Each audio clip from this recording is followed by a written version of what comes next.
बहनों और उनके भाइयों, दिल थाम के बैठिए, आ गया है आपका फेवरेट ड्रामा के सीजन 2। और हाँ, देखने से पहले सब्सक्राइब कर लेना। तो चलो स्टार्ट करते हैं। ड्रामा के स्टार्टिंग में दिखाता है जुलाई 7, 2021 तक फेंगलेंग ह्यूमन बॉडी से हार्मोन एलिमेंट निकाल के उससे परफ्यूम बनाया है, और जो कि सबकी फेवरेट परफ्यूम बन गया है। और आज ही फेंगलेंग का शादी है। शादी के लिए सारे एक्साइटेड थे, मीडिया भी शादी में आए थे। फेंगलेंग आज बहुत खुश था, और तभी वहाँ ब्राइड की एंट्री होती है, जो अपने स्टोरी बताती है। मैं सिउजी, एक एलियन, केप टाउन प्लैनेट से आई हूँ। 2019 को मेरी स्पेसशिप अचानक से खराब हो गई और मैं क्या करती, इसीलिए मुझे अर्थ में लैंड करनी पड़ी। और आते ही मैं फेंगलेंग को बचाया, जो कि एक कार एक्सीडेंट में मरने वाला था। लेकिन मैं गलती से मेरी लॉकेट खो दी, जिससे मैं अपने प्लैनेट से कांटेक्ट कर सकती थी। और वो लॉकेट का टुकड़ा ना फेंगलेंग के हार्ट में रह गया था।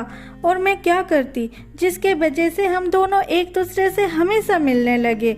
तो लास्ट में हम दोनों झगड़ेलू लवर से बन गए ऐसे हमराही, जो एक दूसरे के लिए जान भी दे सकते थे। और फाइनली हम आज शादी करने वाले हैं। फिर फेंगलेंग शादी के लिए रीति के अनुसार हाँ करता है, और सिउजी भी फेंगलेंग से शादी करने के लिए हाँ बोलती है। फिर फेंग सिउजी को रिंग पहनाता है, जो कि सिउजी की खून से बनी पत्थर से बनी थी। उसे देख के सिउजी बहुत खुश होती है। फिर सिउजी अपने रिंग पहनाती है, और दोनों एक दूसरे को किस करते हैं। और किस कर ही रहे थे, तभी सारे गेस्ट के शोर एकदम से बंद हो गए। वो दोनों इधर उधर देखने लगे।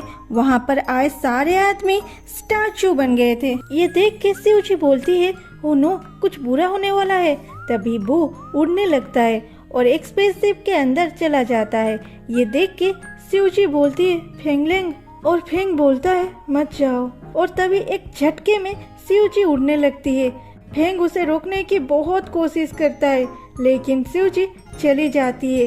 लास्ट को दोनों सिर्फ एक दूसरे के नाम लेने के अलावा और कुछ नहीं कर सके।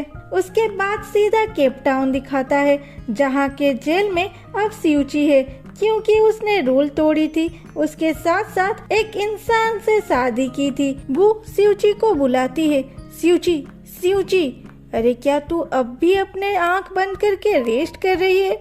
यहाँ क्या चल रहा है, तुम्हें कुछ पता भी है? सिउजी आंख खोल के बोलती है, वो थोड़े टाइम चुप रहो, मुझे अब तक ये नहीं पता ऑर्गेनाइजेशन मेरे साथ क्या करेगी। मुझे अब कुछ टाइम चाहिए। मैं मेरी पूरी मेमोरी जो फेंग के साथ बिताई है, उस सब को सेव करके रखनी चाहती हूँ। देखो, कोई भी आए तो मुझे जरूर बताना। वो हाँ में सर हिलाता है, और सिउजी अपने माइंड में हाथ रख के अपने यादों को एक एक करके निकाल के अपने रिंग में स्टोर कर लेती है। इधर ऑर्गेनाइजेशन के एलियन एक दूसरे से बात कर रहे थे। नंबर 7 रूल तोड़ी है, इसलिए उसे लाइफ टाइम के लिए जेल में रहनी होगी। और सारे एलियन राजी भी हो जाते हैं। तभी और एक एलियन आके बोलता है, आप चाहो तो नंबर 7 को जेल में रख सकते हो, लेकिन उससे पहले मेरी बात सुन लो। नंबर 7 अर्थ में एक हार्मोन से अफेक्ट हो गई थी, और ये हार्मोन हम केप टाउन वासी को अपने बस में कर सकता है। और यही नंबर 7 के साथ हुआ। जो मुझे पता है उसके हिसाब से फेंग नाम का एक इंसान उसके खुद की हार्मोन से एक हार्मोन एलिमेंट बनाया है, और ये हमारे प्लैनेट के लिए एक बुरी बात है। हमें फिर से नंबर 7 को फेंगलेंग के वाइफ बना के अर्थ को भेज देना चाहिए, और उसको यूज करेंगे हम हार्मोन एलिमेंट चोरी करने में, और इस पे स्टडी करेंगे, तब जाके फ्यूचर प्रॉब्लम से हम लड़ पाएंगे। उसके बाद वो एलियन नंबर 7 को बेहोश करके उसके सिस्टम को अपग्रेड करता है, और उसके साथ साथ उसकी अर्थ में बिताई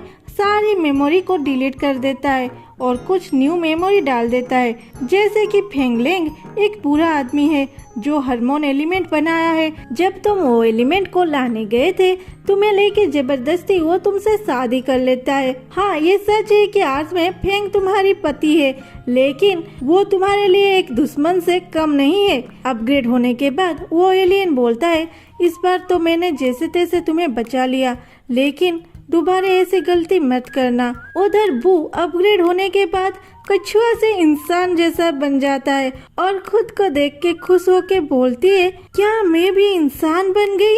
फिर अपने आप को निहारने लगती है। नेक्स्ट सीन में दिखाता है दोनों स्पेसशिप पे बैठ के अर्थ के लिए रवाना होते हैं, जहाँ स्यूची बू को देख रही थी। बू उसे दिखाती है, देख मेरे पास ये पावर है, वो पावर है, और एक पावर दिखाती है जिसमें वो किसी को भी सर्च कर सकती है।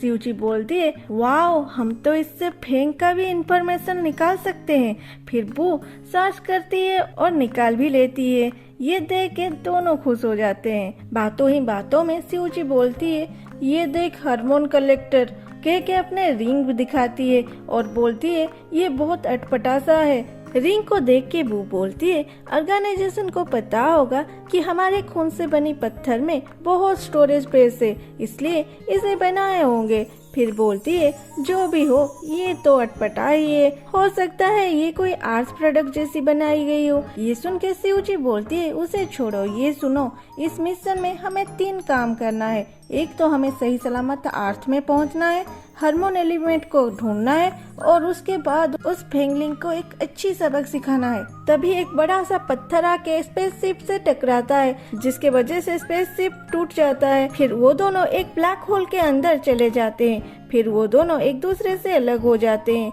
स्यूची सीधा आसमान से अर्थ के ऊपर गिरने वाली होती है। वो अचानक से चिल्लाना बंद करके बोलती है, अरे ये तो अर्थ है, और अपने पावर से खुद को कंट्रोल करके आते टाइम एक टावर में उसकी ड्रेस फंस जाती है और वो क्या करेगी सोच ही रही थी।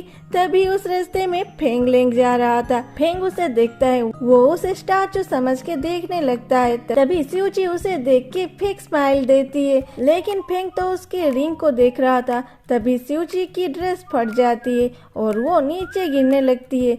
तो फेंग जल्दी से आके उसे पकड़ लेता है और खुद नीचे गिर जाता है। स्यूची उसके ऊपर होती है। फिर फेंग पूछता है, तुम ठीक हो? स्यूची बोलती है, थैंक यू।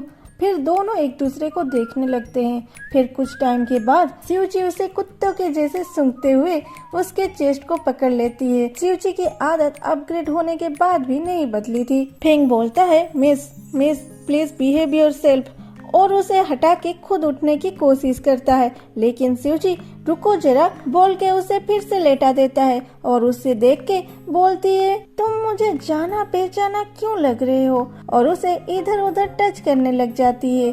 तभी फेंग का असिस्टेंट उसे देख लेता है और बोलता है, सर क्या आप बिजी हो? मैं अंदर जाके आपके लिए थोड़ी सी और टाइम वेट करने के लिए बोलता हूँ। फेंग चिल्लाता है, नहीं यान, और स्यूची को हटा के उठ जाता है। स्यूची बोलती है, मत जाओ ना, मत जाओ। फेंग बोलता है, तुम पागल हो क्या, और वहाँ से जाने लगता है। तभी स्यूची को याद आती है, अरे ये तो फेंग है, वही फेंग लेंग जिससे मैं शादी की हूँ, इसलिए ये मुझे जाना पहचाना सा लग रहा था, लेकिन मैं तो उसका वाइफ हूँ, तो वो ऐसे क्यों बिहेव कर रहा है जैसे वो मुझे जानता ही नहीं? क्या ये पागल है? अंदर फेंग के कंपनी का नया परफ्यूम लॉन्च हो रहा था और फ्यूचर ग्रुप के प्रेसिडेंट फेंग को स्टेज पे बुलाया जाता है। फेंग स्टेज को आने के बाद पता चलता है उसका फैन फॉलोइंग तो बहुत ज्यादा है। स्टेज में जब फेंग का इंटरव्यू लिया जा रहा था तभी वहाँ स्यूची आ जाती है। नेक्स्ट क्वेश्चन ये था, क्या आप सिंगल हो? और फेंग हाँ बोलता है। ये देख के स्यूची सोचती है, ये कितनी झूठ बोल रहा है, क्या ये मुझे पहचानता नहीं है? कितनी ज्यादा घटिया लड़का है ये।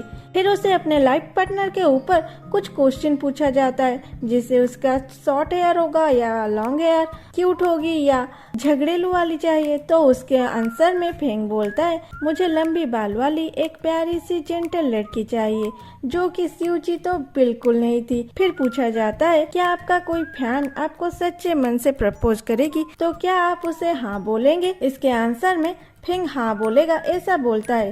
ये सुन के स्यूची गुस्से में लाल हो जाती है और सीधा कुछ ना देख के स्टेज पे चली जाती है और माइक लेके बोलती है, देखो मैं अब क्या करती हूँ, तुम बुरे आदमी। उसे देख के फेंग के फैन उसे नीचे जाने को चिल्ला के बोल रहे थे। स्यूची बोलती है, चुप रहो, सारे चुप रहो, मैं यहाँ तुम लोगों को सच बोलने आई हूँ। मैं मिसेस फेंग हूँ, ये इंसान फेंगलेंग शादीशुदा है। और माहौल पेचीदा हो जाता है और ये एपिसोड यहीं पे खत्म होता है। अगर आगे के एपिसोड देखना चाहते हो तो 40 कमेंट चाहिए मुझे, तब भी जाके दूसरी एपिसोड अपलोड करूंगी। और सब्सक्राइब करना मत भूलना। Bye bye, Tata.